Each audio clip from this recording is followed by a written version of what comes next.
Escriben nun papel ideas para o mantemento de contornas de traballo saudables. Con elas forman un mural multicolor de suxestións.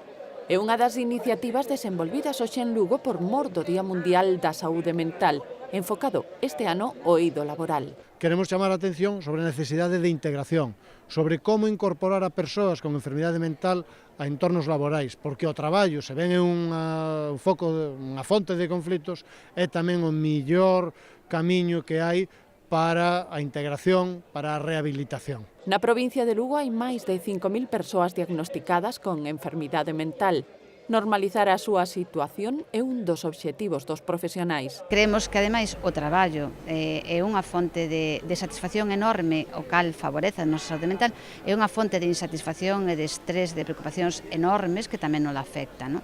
Entón, como o traballo é moi normalizador, pensamos que é unha boa maneira de mezclar as dúas cousas, non? Normalizar a saúde mental tamén falando da saúde mental no traballo, non?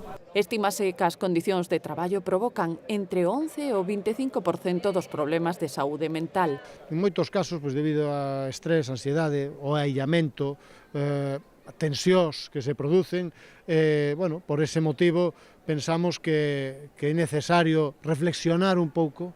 A Lume ocúpase tamén da rehabilitación do senteito a través do programa Espertar. Este programa atende ás persoas que viven na rúa e que teñen trastorno mental severo, intentando axudarlles que poidan acceder aos recursos que hai en Lugo para todas as persoas. A inserción laboral é outro dos retos para a recuperación das persoas con trastorno mental. Según datos da Organización Mundial da Saúde, o 25% das persoas pode sufrir algún trastorno mental ao longo da súa vida.